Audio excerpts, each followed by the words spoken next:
omuzadde mwana wattu yatiira omwana wadde nga waliwo akakwate wakati w'okutya Allah subhanahu wa ta'ala okw'omuzadde kulina omugaso ogudda eri abaana be.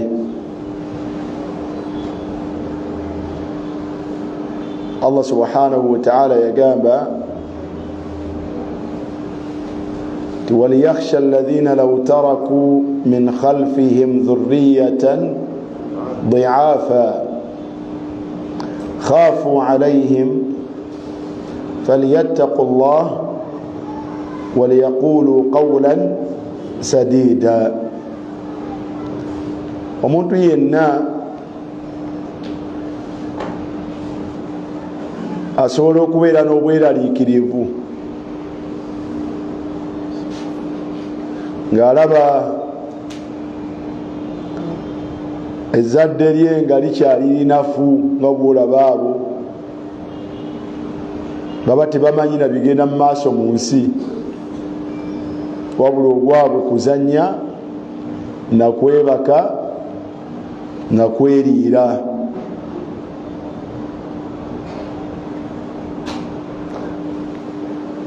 saate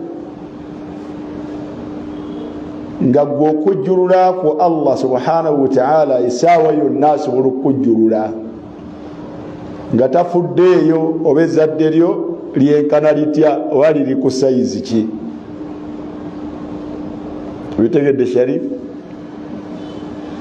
abazadde abamu batunuulira ezzadde eryo ne balowooza kufa bafuna okutya nti ya Rabbi Allah wanzijulirira wano bano oba basigala batya.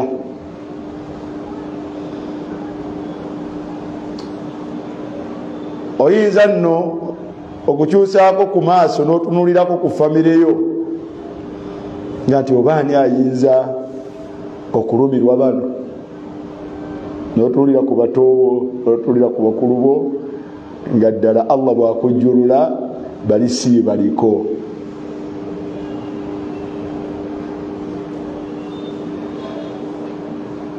oyinza okubeera nno omukyala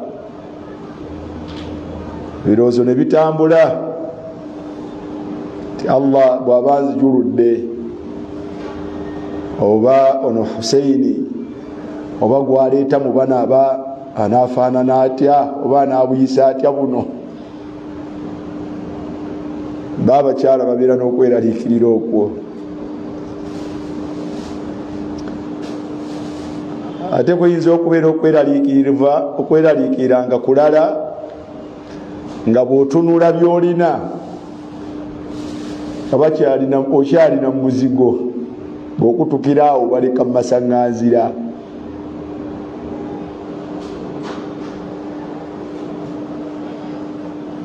kati gwe ate ali mu muzigo gw'olinayo akabanja mw'osuubira nti banaatemamu ekikata kya lumonde, oluvannyuma lw'emyezi 3 ne basoggolayo ne balyako.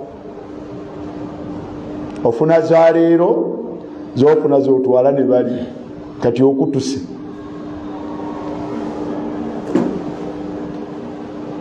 ebyo byonna bwe lwotunuulira ku zadde nga tto bijja mu bwongo n'ofuna okutya n'obweraliikirivu. amagezi kiki? Allah subhanahu wa ta'ala yagamba nti khaafu alayhim, batiiririre, beerako nekyokola wakati mu kutiiririra ezzadde eryo ddala ekituufu lirabika liri mu buzibu.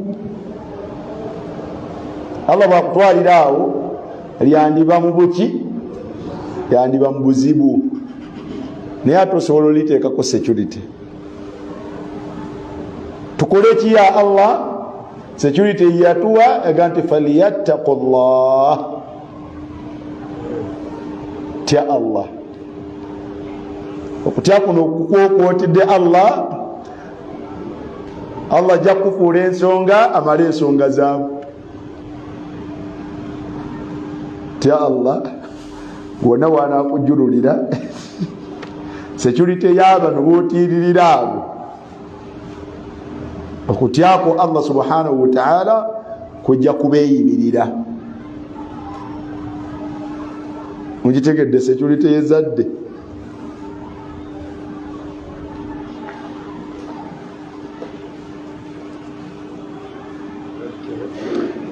Kale nno taqwa awo wokka nze bwe nali ndabye nga Allah subhanahu wa ta'ala alaga okutya kw'omuntu Allah okumutya kwe nga waliwo omuntu akuganyulwamu mu ngeri ey'enjawulo mwabo abamwetoolodde.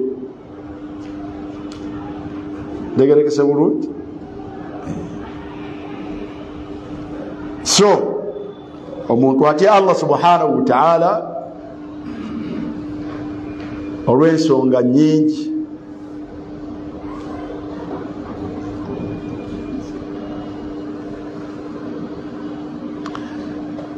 Ekyo nga tukimaze njagala kukujjukiza era nkutegeeze ensonga bbiri. Esooka, omuntu yenna wawangaalira manya nti omuntu anta fi khatarin. Omuntu yenna awangaale ng'akimanyi nti ali mu kabenje. Wangaala ng'omanyi nti oli muki? Kabenje. Mukyala yenna oba oli muwala oba wafuuka mukazi manya nti anti fi khatarin, oli mu kabenje. N'akabenje ako kasibuka fi tabiatika, kasibuka mu bubumbwa bwo. Manya nti oli mu kabenje naye akabenje ako kasibuka mu bubumbwa bwo mu ngeri Allah subhanahu wa ta'ala gye yakubumbamu. Fi tabiatika, wabumbibwa otya? Siraj, buli obeera nga manya nti oli mu buki? Oli mu katyabaga nga naye akatyabaga ako kasibuka mu ngeri Allah gye yakutondamu ng'omuntu. Tabia gye njogerako syogera ku ndala wabula njogera ku kikula kyo n'obubumbwa bwo ng'omuntu obwa okubeera nga tosobola kubeera nga weetagulula ku nsobi, wabula olubeerera ojja kusangibwa nga olina ebitatambudde bulungi wakati wo ne yakutonda.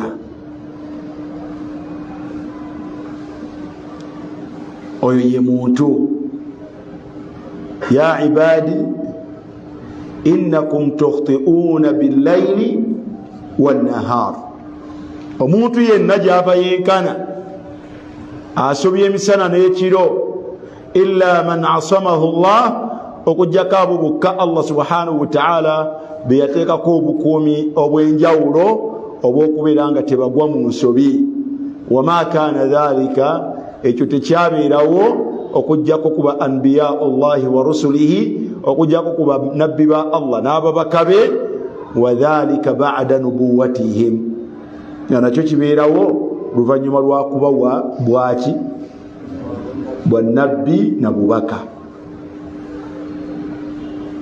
Abo bokka mu bantu be baafunako safety, be baafunako embeera eyo ey'enjawulo ey'okubeera nti baakuumibwa ku kubeera nga tebava mu nsobi, tebakola nsobi. Naye omuntu yenna gwe gy'osigala ofaanagana, oba oli sheekh nga bwe mubayita, oba oli muwalimu nga bwe mubayita, oba oli imaamu, oba oli muazzinu, oba oli maamuuma, kyonna kye weeyita, ensobi za bulabe ku muntu. Obujulizi ku bwo, obusobi za bulabe ku muntu bungi. Falamma asafuna intaqamna minhum, omuntu bwanyiiza nga mwesasuza. Naawe bwe yali ayogerako bakola ebyonoono, Allah subhanahu wa ta'ala n'abanyiigira era n'ababonereza mu mbonereza ez'engeri ez'enjawulo. Emitawaana gy'olaba gyonna gye tulina mu nsi mingi girina akakwate na bukendeevu obwo n'ebirala bingi, naye manya nti al insan mahma kana al amr al insanu fi khatarin. Omuntu yenna ebbanga lyamala nga muntu ali mu katyabaga, nga naye akatyabaga ako kasibuka mu bubumbwa bwe ng'omuki ng'omuntu. Obubumbwa bufaanagana butya? Muyitirivu wa kukola nsobi asobya emisana naki n'ekiro, naye ate buli lwakola ensobi ow'ekitiibwa Allah subhanahu wa ta'ala aba amaze okubeera nga yeteeka mu tageti ye okubeera nga amubonereza. wama asabakum min musibatin fabima kasabat aydikum wa ya'fu an kathirin.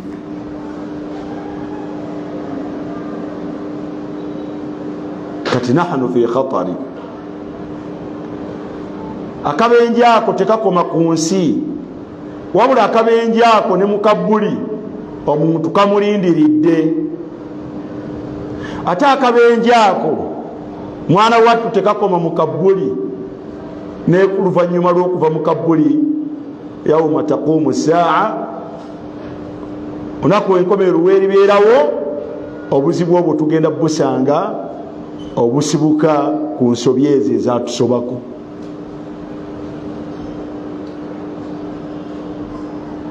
Otegedde bulungi? Kati anta fi khatarin, omuntu yenna ali mu kabenje, ali mu katyabaga, oli mu buzibu. Tomusango byotegedde Haji Buru, otegedde ensonga. Naye olw'okuba Allah subhanahu wa ta'ala muyitirivu wa bulungi eri abantu, qad yakunu al-insan fi amanin. Ate ekyewuunyisa oyinza okusanga omuntu nga mwana wattu ali safe. Omuntu asobola okubeera safe, omuntu asobola okuwona akabenje ako. Akabenje ako kawonebwa, akabenje ako kakola katya? Kawonebwa.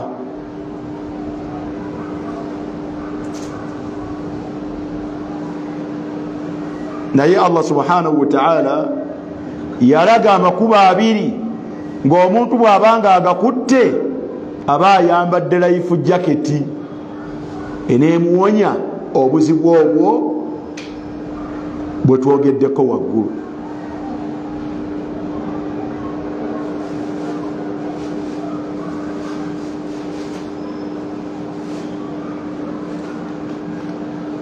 Ensonga eziwonya omuntu akabenje ako ziri bbiri. Naye esooka esobola okubeera nga yaggwaawo nga tekyaliwo, ate omuntu asobola okubeera nga akyagirina. Physically yaggwaawo, naye maanawiya mu makulu omuntu akyasobola okubeera nayo. Allah subhanahu wa ta'ala yabyogera mu aya emu. Allah agamba nti wama kana Allahu liyu'adhibahum wa anta fihim, wama kana Allahu liyu'adhibahum wa anta fihim. Allah yasalawo tabonereze bantu bajja kuwona, naye kinaabakuuma ne kibawonya okubonerezebwa kwa Allah subhanahu wa ta'ala kubeera kwo gwe Muhammadin sallallahu alaihi wasallam mubo. Ebbanga Muhammad sallallahu alaihi wasallam lyamalaga ali mu bantu be, ali mulembe gwe, omulembe ogwo abantu abo baba bakyalina security. An-nujumu amanatun lis-samaa, nga bwolaba nti eggulu liri safe, ebbanga lirina amalanga likyaliko security Allah gye yaliteekako, ng'emunyenye ezo zikyaliko waggulu okwo, tewaliwo asobola kulyetambaala, saate era tewaliwo obuzibu busobola kutuuka ku ggulu. Allah subhanahu wa ta'ala yaziteekako nga wa hifdhan min kulli shaytanin marid. Emunyenye ezo zikuuma ku bakyewaggula abaagala okwadvansinga bwe babeeko bye bagenda ku ggulu, munabo babeeko ne byebafunayo. Si kyenjagala ekyo, nayaga ti wa ana amanatun li ummati, nze security, nze security y'abantu b'omulembe gwange. Kiina amakulu mangi, naye amakulu genjagaddemu bw'ogatta abiri gasobola okukuŋŋaanira mu kimu. Amanatun lahum ala dalala. Omubaka sallallahu alaihi wasallam yali security wa umma ye, okubeera nga mulamu ng'abantu tebasobola kubula. Babule batya nga buli kyonna kye beetaaga okubuuza nga bakomawo mangu gyakola atya egyali nti kino kyo kiri kitya, kakati ekyo si kituufu nga bakisuula. Wano tukole tutya, ati mukole bwe muti. Omubaka sallallahu alaihi wasallam yali security wa mulembe guno ng'abantu basobola obubuuze tebulina bwe buyita kuyingira eri busiraamu nga Muhammad yakola atya nga mulamu. Kati ate ekyo ekyokuzikibikira obubuze era kizibikira obwonoonefu, yali safe ebbanga lyeyamalanga Muhammadin sallallahu alaihi wasallama nga mulamu muyo, nga Allah tasobola kuleeta kibonerezo kibabuna n'abeera nga abakozi atya nga babonereza omulembe guno. Tu'minuuna bihi, nga mumukkiriza kama kaanu yu'minuuna bihi hayya, nga bwe yali akkirizibwamu nga muki nga mulamu. Tusaddiquunahu fi akhbaarihi, nga mumukakasa ebigambo bye nga bwe byakakasibwanga ng'akyali muki ng'akyali mulamu. Tansuruuna sunnatahu kama kuntum tansuruunahu hayyan, nga mutaasa enkola ye nga bwe mwali mumutaasa ye ng'omuntu ng'akyali muki nga mulamu. La ta'buduuna Allah illa bima shara'a, nga temulina kye mukola ne mugaa ti musinza nakyo Allah okuggyako n'ekyo kye yakola atya kye yalagira n'ateekateeka. Wakadhalika n'oluvannyuma lw'okuvaawo kwe nga la ta'buduuna Allaha illa bima shara'ahu. Amakulu ago bwe gasigala mu umma y'obusiraamu, bwe gasigala ku muntu Muhammadin sallallahu alaihi wasallam ma'nawiya, aba akyakola atya aba akyakulimu, aba akyali mu basiraamu.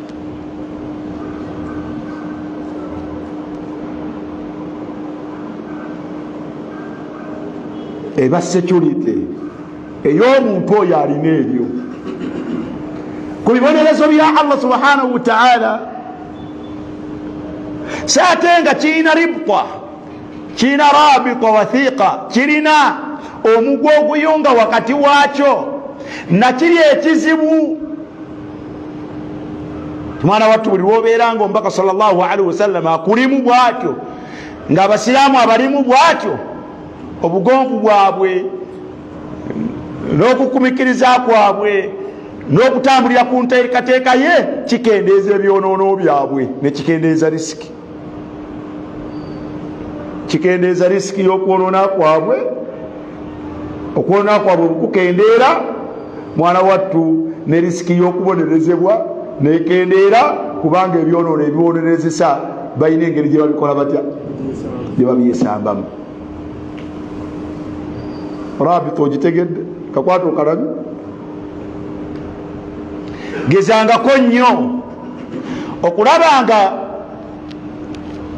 fi tabiatika alkhati'a mu bubumbwabwo ng'omuntu oli mwami oba oli mukyala obwo obugwa mu nsobi gezaako okulaba nga omubaka sallallahu alaihi wasallam toyawukana naye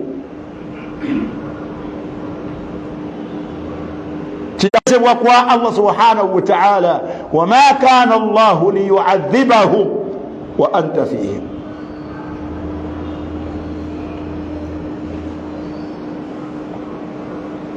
otegedde bulungi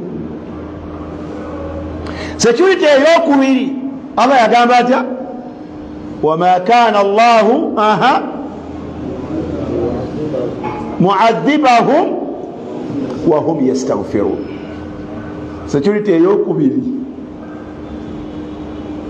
mukulu kasobeza omwami oba omukyala bw'oba oyagala okuwona kibooko za Allah mu ebyo ebiyitirivu ebikusobako weekwata engabo ey'okubeera omuyitirivu w'okusabanga Allah akusonyiwe kullama tukhti buli lwokakasa nti wagudde mu nsobi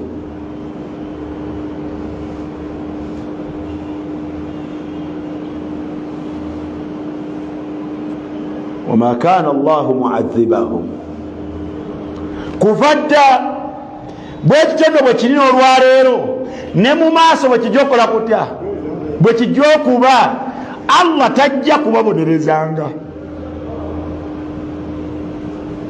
bwe munaakwata embeera ey'okumwetonderanga nga musobezza ne muteekangabiriza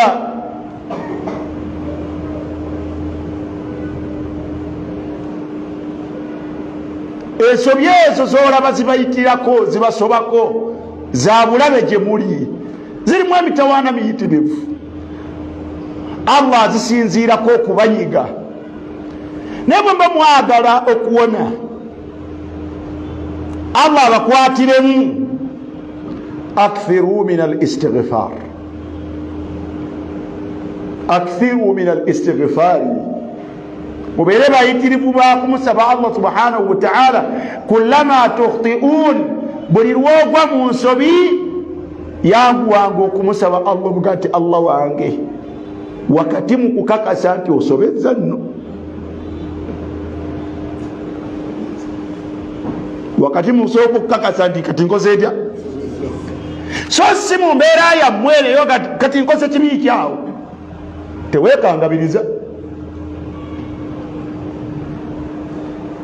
ensobi ogikola n'ogimanya gikakase etarifu bidhambik kiriza nti okozese osobezza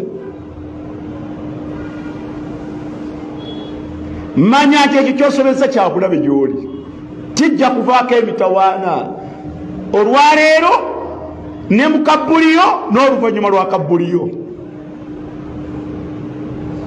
naye wandibadde mugezi neweetangira n'okwata enkola esobola okubeera nga ekutangirako okubeera nga obonerezebwa kubanga nkukakasa la taqwa amama adhabillah la taqwa amama adhabillah tewaliwo ayina maanyi na bugumu ku kibonerezo kyonna ekisobola okuva eri Allah subhanahu wa ta'ala nga kirese gy'oli tewaliwo ali strong ku kibonerezo kyonna ekya Allah subhanahu wa ta'ala bw'omanyi nti Allah yaleeterako abantu ekibonerezo nga kyansekere ne kibafuukira ekizibu walqummal n'abaleetera ekizibu nga kyansekere nsekere ekigweza omanyi Muhammad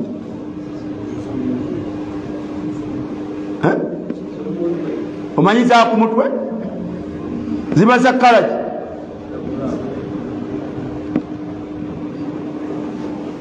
waliyo nno n'endala ziba za muki za mungoye ezo ziba za kalaji naye Allah subhanahu wa ta'ala nga yakuteeredde ensekere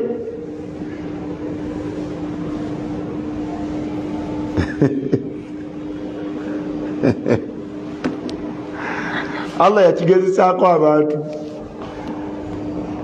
ne bawulira nga tebakyassa ne badduka ne bagenda eri nabbi waabwe ne bagaa ti mugambe tugonze atugirewo ensekere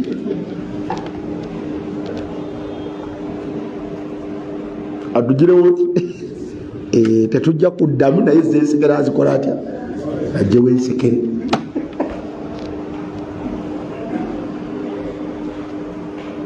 simanyiyo kintu muntu kyasobola kunywerako nga Allah yakireese gyali nga akireese nga ekibonerezo. Nalabyeko muwala wange omu nga Allah subhanahu wa ta'ala yamuleetedde ekigezo, ebigeze bibiri. Kigezo ekisooka okuva lwe yafuna olubuto Allah yamuggulirawo okubeera nga atonya amazzi okuva mu nnyindo, naye nga talina bulumi bwabuwulira. naye daqat alaiha alhaya, olamu bwamukunda walidde, nasalu llah alafu walafiya, tegawunya naye gakola gati. Yatuuse ekiseera nga atambula nakatawulo bwati miskiina.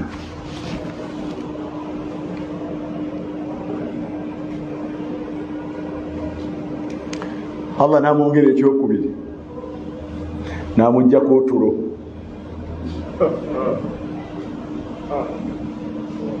ng'aweze ewiiki nga teyeebase.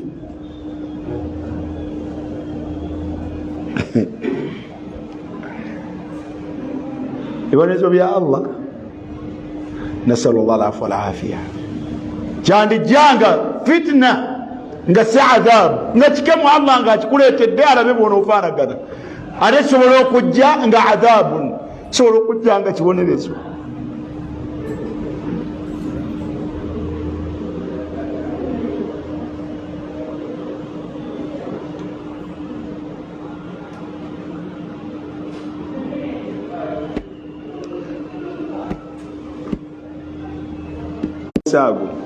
Ku kyonoona ekyo kyokola, naye kiyinza okusibukako embeera neeva eri Allah subhanahu wa ta'ala najja kukwata olw'ekyonoona ekyo kyolaba, Allah najja kukwata.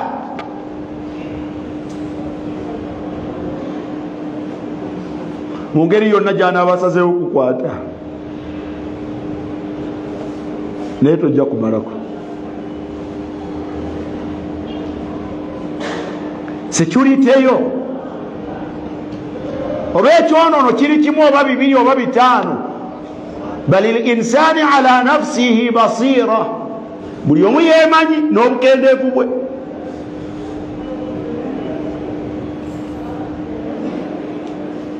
Buli omu weebaji n'obukendeevu bwe.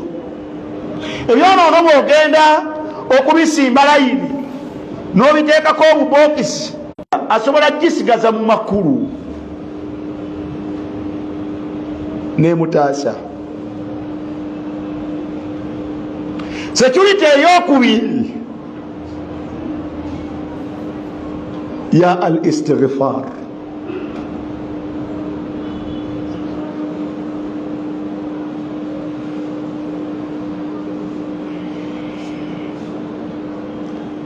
mweteekeko security qabla an yahulla alaykum au qabla an yahulla bikum adhabu llah. Mweteekeko security nga tebinnabatuukako ebibonerezo bya Allah.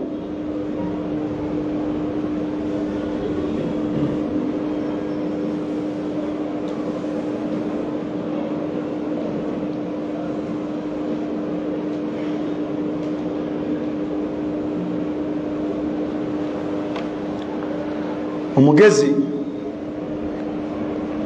yagamba abantu be nga basusse naga nti bwe ntunuulira bwe mufaanagana mwe mugatta ku Allah mwe musinza amasanamu mwe mukola bino ndaba temujja kuwona.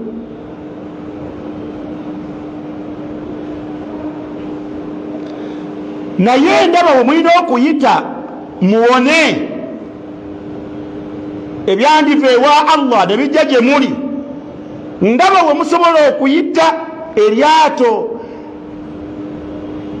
rescue boat ndaba limu, ndaba lya istighfar. Yali ani oyo? Yali Nuhu alayhi salam. Ng'abantu faqultu astaghfiru rabbakum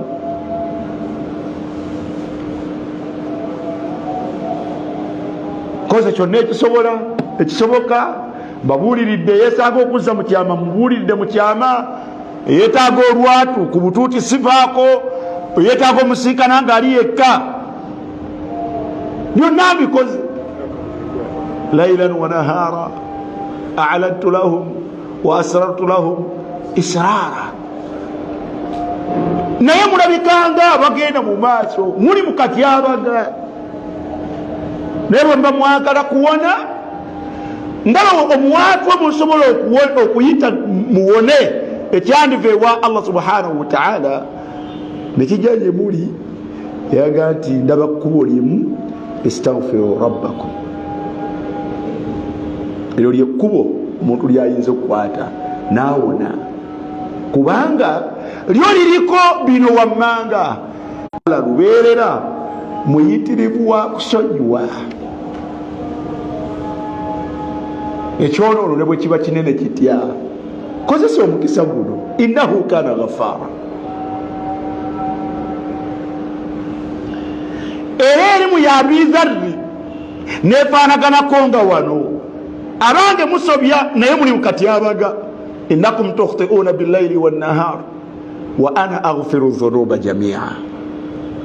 Ekyandibadde ekyamagezi fastaghfiruni. Era naye kuwoli yatulambikira mweyo yagati fastaghfiruni aghfir lakum, musabe Allah mbasonyiwe, nja kubasonyiwa. Bannange twafuuka bannampulira zibi, twafuuka bannampulira zibi. Wa inni kullama da'awtuhum litaghfira lahum. Abantu babihevinga mu ngeri ez'enjawulo. Abamu ja'alu asabi'ahum fi adhanihim, waliwo abataagalira ddala kuwulira, abateeka mu matu gaabwe ennwe, azibikira amatu ge tawulira. Wastaghshaw thiyabahum, abalala beebikka n'okwebikka ne bakola n'ekitasaanidde, bubalaba balyoke. wa asarru obutawaana, basalawo okgenda mu maaso. Wa asarru, olina ekizibu ekyo ekyokgenda mu maaso ekyo.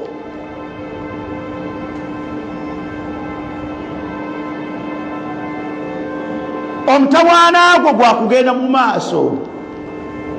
Ekyandibadde ekyamagezi walam yusirru ala ma fa'alu, kyandibadde ekyamagezi togenda mu maaso n'ekyo. Wahum ya'lamun, otegedde nti kyabulabe, togenda mu maaso nakyo. Walam yusirru, obuzibu bwennina. Wastakbaru, ebituuku munnanga obigaana, walina abatagamba gwe. Batalu lhaq, amazima ogaganye. Wastakbaru, lwaki weekuza? Wa idha qila lahu ttaqillah akhadhathu al-izzatu bil ithmi, bawga munnange gwantidde Katonda embeera giveeko eyo. weefudde wa kitalo osazeewo genda mu maaso nakulemera ku kyonoono kyo ebinaddirira oyinza obutabisobola fahasbuhu jahannam ogenda kusobolayo olimba tojja kusobolayo ebintu bibiri ahibati fillah dawimu الاستغفار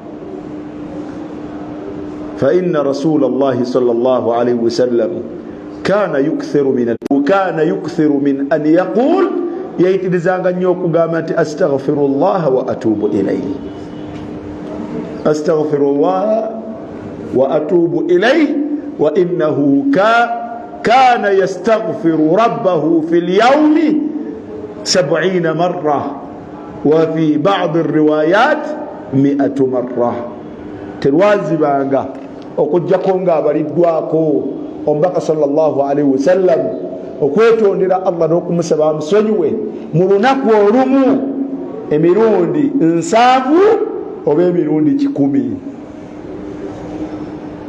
kam tastaghfir anta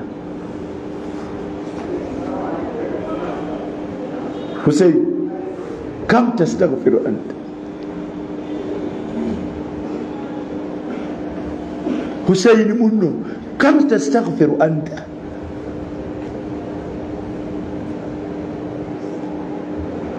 akwe kam tastaghfir lukoda kireka gwe weebalako emeka Rasulullah emirundi yaitaka wansanvu gwe weebalako emeka fe mu lunaku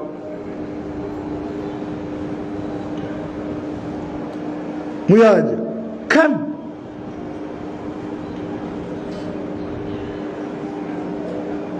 نور كم تستغفر أم كلثوم كم تستغفر فريدة جارية كم تستغفرين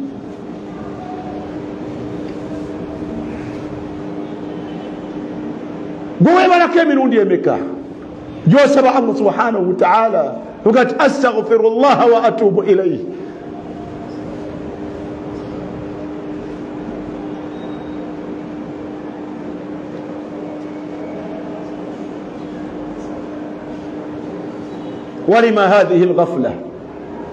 ولما هذه الغفلة على ذنوبنا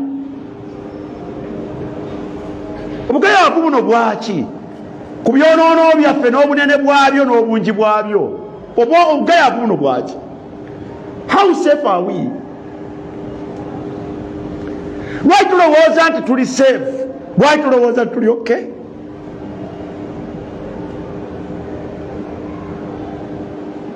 ala yulimuna adhabu mukakasa okunyiga kwa kwatunyiga tekutukosa tekutuluma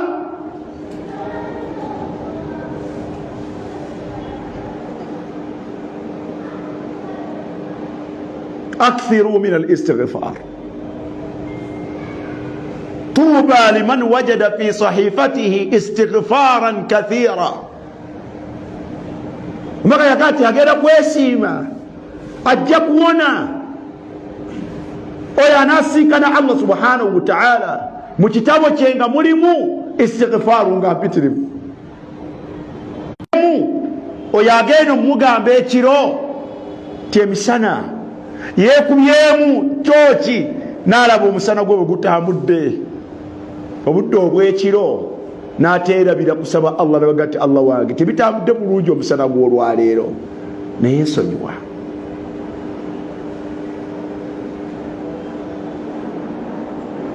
era abo nno be bagezi wa bil ashari hum yastaghfirun era bw'atyo bw'ayanjuluza emikono gye obudde obw'emisana liyatuuba musii'a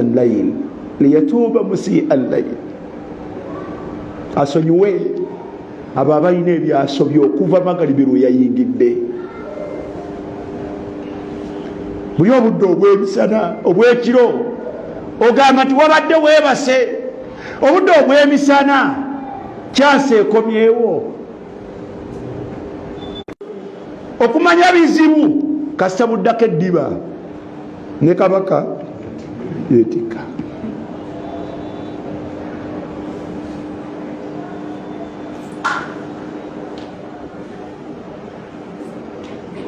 Gwofaanana otya fillayani, ofaanana otya ekiro? Kaifa layaluk, ebirobyo bifaanagana biti? Abasula mu ndongo tobamanyiyo, abanyukidde mu binywero by'emyenge tobamanyiyo, tomanyiyo banyukidde mu zzaala. Bikulli sabahin wa bikulli masa, nga abaddu bakwegasa nagwo nga betondera Allah subhanahu wa ta'ala, nga bamusaba abasonyiwe ebibadde emisana n'ebibadde ekiro. Era omubaka sallallahu alaihi wasallam yatukakasa ti omuntu asaba ensaba eyo bwafiira mu kiro kye abeera mu bamujjana.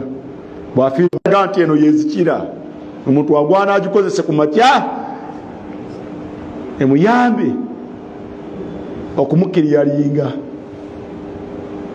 ebyayise ekiro, agwana agikozese akawungeezi emuyambe omukiryalinga ebyayise emisana. Allahumma anta rabbi la ilaha wa ana abduka, ndi mudduwo, wa ana ala ahdika, ndi ku ndagaano yo, wa waadika, era ndi ku bisuubizo byo, mastata'tu, naye okusinziira ku busobozi bwange. Naye oyo nga yenze abu'u laka bi ni'matika alayya,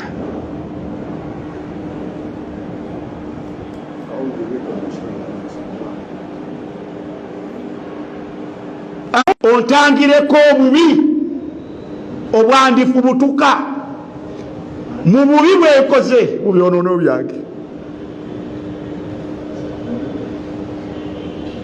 Lwaki teweteekako shildi efaanana bwetyo? A'udhu bika min sharri ma sana'tu. Nze wange nkyakakasa nti onjawulidde n'ebyongera byo bingi. Abu'u laka bi ni'matika alayya.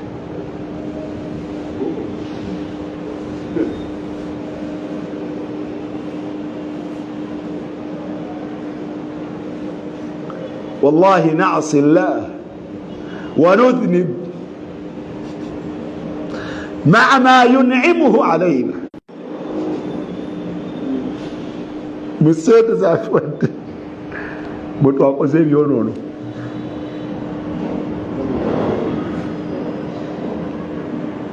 Mukamotoka kaya kutuwadde kenyini ako mukwata akoledde ekyonono.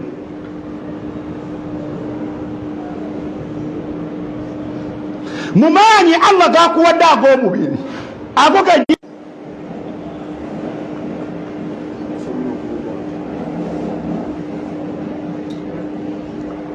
Abu'u laka bi ni'matika alayya wa abu'u bi dhanbi, nekakasaako obujeemu bwange n'obukendeevu bwe nakoze simwegaana, kubanga obwenyini bw'ensonga fa innahu la yaghfiru dhunuba illa anta. Bw'onaaba tonsonyiye ani anansonyiwa bino?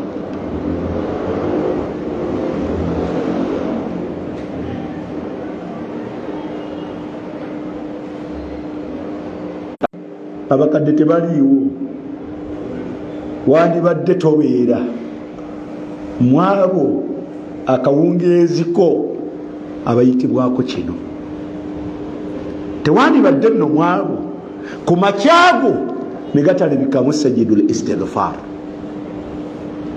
Wejje mu katyabaga, wejje mu kabenje.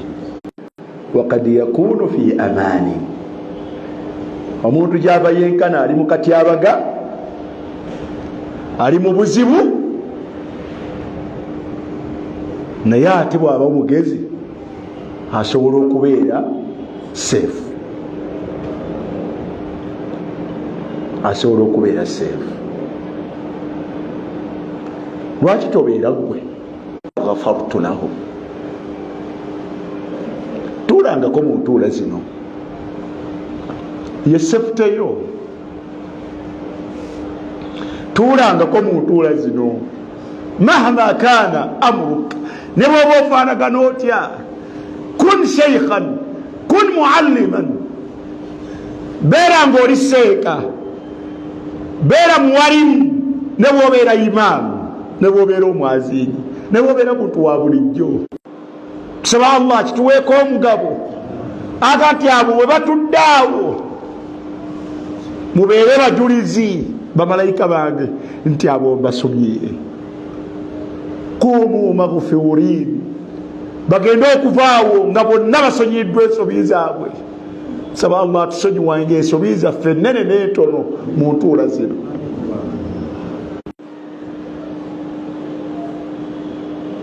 Allah natukuga nti walahu qad ghafartu, walahu qad ghafartu, naye musonyiyiddemu.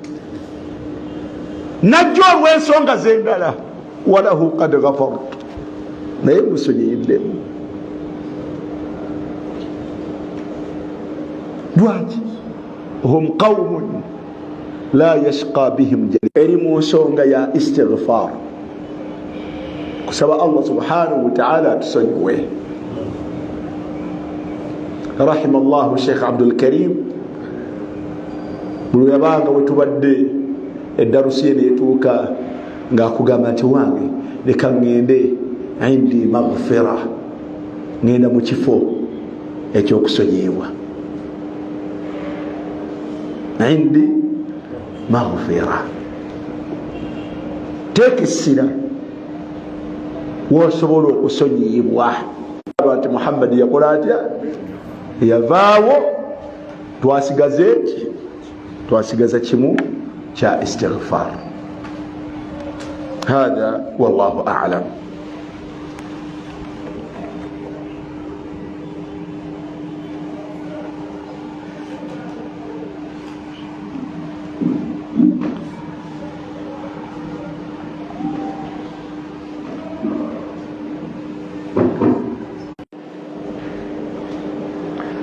kikereye ani anakinzijukiza?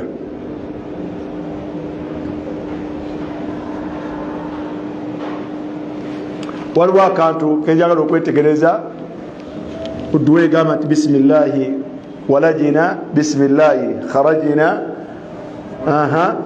wa ala rabbina tawakkalna aibuna taibuna lirabbi. Assalamu alaikum warahmatullah.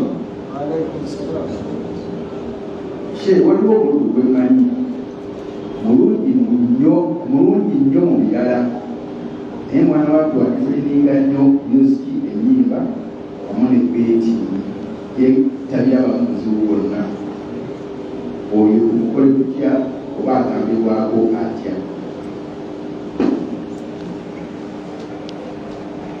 man raa minkum almunkar, waliwo muddu musiraamu, mwami oba omukyala, okujjako ng'alina ekyonoono kyatambula nakyo,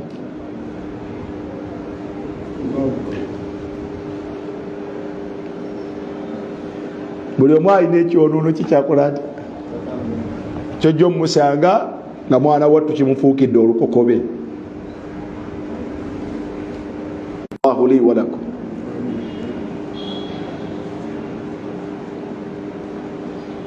Ekyokubiri, ekikyo bw'oba okizudde kiteekeko essira okyerwaneko, kubanga kyekyobulabe ku ggwe. Ekyobulabe kwani? Ekyobulabe ku ggwe. Ekyoli taala tatikka migugu gy'abalala n'agitikkaani n'agitikka ggwe. wala taziru waziratun wizra ukhra. obubi bwaffe n'obuzibu bwaffe kwe kuteekanga essira ennyo ku kyabannaffe nekyotamanyi okinoonyereza. Buba imaamu oyo agira ne bwati ne bwati.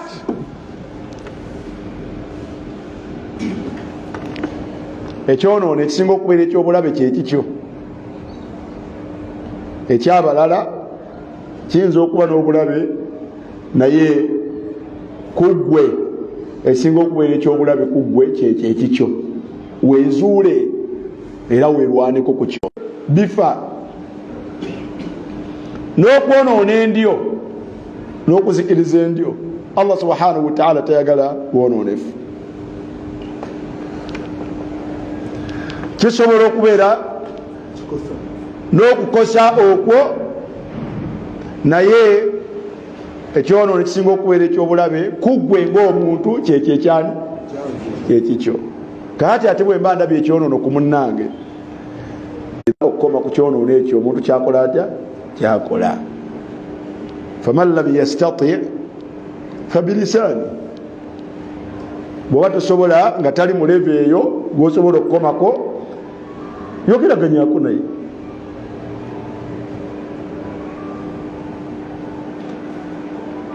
lu'ina alladhina kafaru min bani Israil. Kyabaviirako okubeera nti Allah subhanahu wa ta'ala abateekako okubeera nti abagoba mu kusaasira kwe bonna. Kati mulembe gwaffe omubaka sallallahu alaihi wasallam kyeyatuwa kwe kubeera nga munno bw'abanga akoze eki ng'akoze ensobi okubeera nga tansahuhu omubuulirira n'omugamba yeekomeko ku nsobi eyo gyakolaja n'obusobozi bw'olina so siyakola kutya siyakubuulira olwo n'ogamba mukyalawo wale wange tuwabeera atambadde jiribaabu eiga yambala jiribaabu oba tojja kufumbawo owange eno ye kawula layina. Sheekh okutambula kw'omukazi obwereere tokumanyi bubi bwako nkumanyi nkukola ntya kino si kyekisinga Firawuna eyali agambye nti ma alimtu lakum min ilahin ghairi era sinze temutwalanga ndi wa bulijjo ana rabbukumul a'la. Naye oli bwe yamusindikayo yamugamba nti ta'ala fabima rahmatin min Allahi linta lahu. Beera nabi olulimi olugonvu leka kubeera walau kunta faddan ghalidha alqalb lanfaddu min hawlik. Tokobogokera bantu tobakayuukira gati ongambanga omwana omuto yamu n'omuntu gw'obuulirira ku nsobi gy'akola ebeerenga esobola okubeera nga esika omutima gwo gy'oli n'ekuwa amatuuge oba oli awo n'avaliwinga kyokola otya n'avaliwinga kyomugamba sobola kumugambako. Nakafuna abaana babiri nga bampaabira nga basobeddwa taata yalwanye ne maama ate gavubuka gakulu bwati sheekhe nawulidde nga nfa naye sina kye nakoze natambudde butambuzi nenvaawo naye nkole ntya nkole ntya obeere mugonvu era omuwulize gyali kuba yasiye kitaawo oddeyo naye wa maama era okole kyekimu kuba ye nnyoko ebyabwe ebyabakubaganyiza panki tolinaamu mugabo n'akamu bw'otagenda ng'opaala taata okuba otya maama muganda wange bw'akyuka amaaso nakulaga ati mukulu watuuse ndi ku siiryo bw'otagenda n'ogenda osukulaga ati akuba atya maama naawe n'oyisaamu panki bw'oyisaamu panki ye kitaawo. Allah yamugaanako ofu kugati naye ako yakagaana ate gw'oleese panki kimunywesanga sigala kiki olwo ne weepika ng'ogenda omuganda nti taata va kutaaba bizibuzibu ebyo byolaba ate oluusi bakyasoma bamyaka egyo bakyakola batya bakyasoma naye ebizibu ebibeera wakati w'abazadde byebakola ng'abaana bakyali mu ngalo zaabwe nga binene nga tebasobola byogerako bingi kale kibeerayo nga munkarweri naye nga tosobola gikolotya byogerako nosobola ogitamwa oba wastastainu bighairi tegerekese bulu amma ebyonoono byabalala kyosobodde okunasaha gwosobodde okubeera nti obuulirira n'ogambako mugambeko era faawo abawalimu bwebegiriisiza abawalimu abo bakola batya kutuba ezo zituleetera obuzibu nti kutuba ayati zisomeddwa ng'abo abatudde awo tewaliwo gwekola etya olimba egenda ebakutte nekwata n'oli nasalullah alafu walafiya ejjuma ejja nekwata abalala betakwata luli ejjuma ejja nekwata abalala betakwata luli bwetyo kubanga eyabisa tukola atya tusabira bannamwe kyaki kyebbeeyi mukyalo oyinza okubanga gwowe mulugunya ku kyonono kyomanyiko bbaawo naye mu dduwaazo saba Allah subhanahu wa ta'ala allahumma ya muqallib alqulub thabbit qalbu fulan ala dinik ay Allah gwakyusa emitima mutima gwa bba wange gukyuse ogunywereze ku busiraamu mukukungereza naye nga gwokungerezaako kitundu kwane kitundu kubwe naye toyina gamusabira Allah subhanahu wa ta'ala mukolata amukyuse wallahu a'lam naam kyekyokusatu ekyo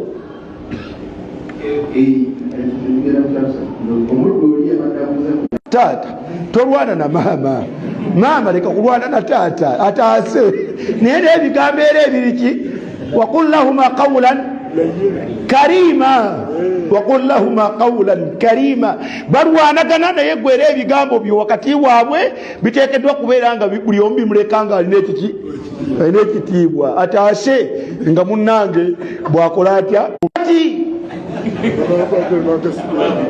okasuka wegendereze wani mukasuka nagwa ku kiti kusomozebwa kuki kusomozebwa kunene nasalullah alafu walafiya naye wesiimye nti bannaiba baavaayo nebakola batya ne bajja okusobola okukwata osobola okukola kutya osobola okukwata gwolaba asinza okujigiriza kati taata naawe nedda naye oba mmwe temunnafuna bakyala naye bwe mbanga mwafuna abakyala mulimu abavubuka abakuba bakyala baabwe mulimu abavubuka abakuba bakyala baabwe leero bwe mwasoma wadribuhunna mwagufuula mugano nga gwansa naye njagala kubakakasa etteeka bwe lyakka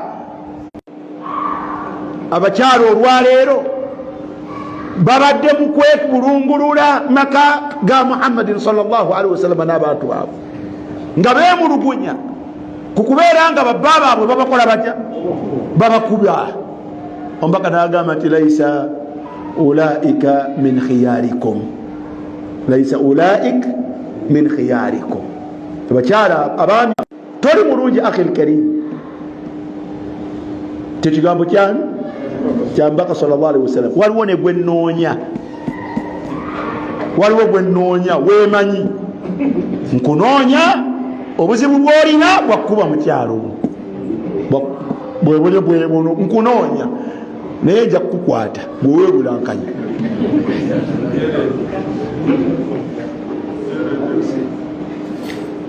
ate osigambye bakazi nti mumanyire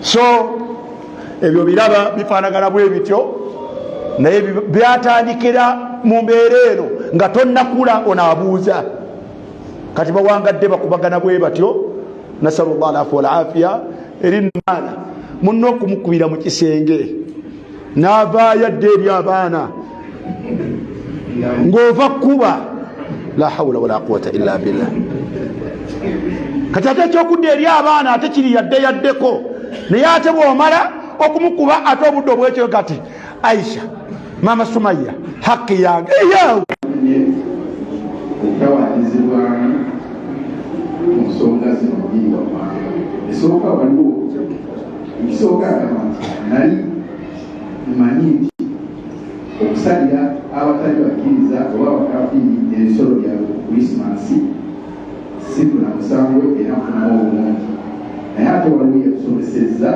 n'agamba nti ekikkirizibwa era bwekikola okufuna omusango ogwatunama ddala tamaraga abantu mu Madiina okulamula ennamula mu Madiina naye nga mu Madiina mulimu imaamu ani mulimu imaamu Malik kitegeeza ki kyabulabe nnyo okulamula mu society oluusi nga tomanyi bwennyini bwaki bwennyini bwa society eyo gyoteekeramu hukumu leka abali mu society eyo bisolo tamanyi kigenda kuddirira wano mu ntabiro yaffe wano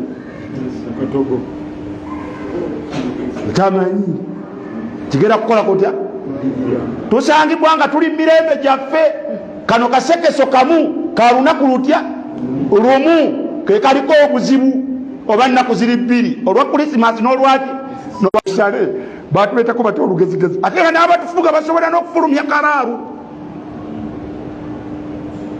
olowooza oba otukoze bulungi tulekeemu la tufutiwa maliku fi maada tuleke ali emitala w'amayanja ogiroola muli eyo eno ensonga yawano katugira tugitunuulira tulabe kiki ekiyisaawo obusiraamu n'abaki ekiyisaawo obusiraamu n'abasiraamu sanarutakibu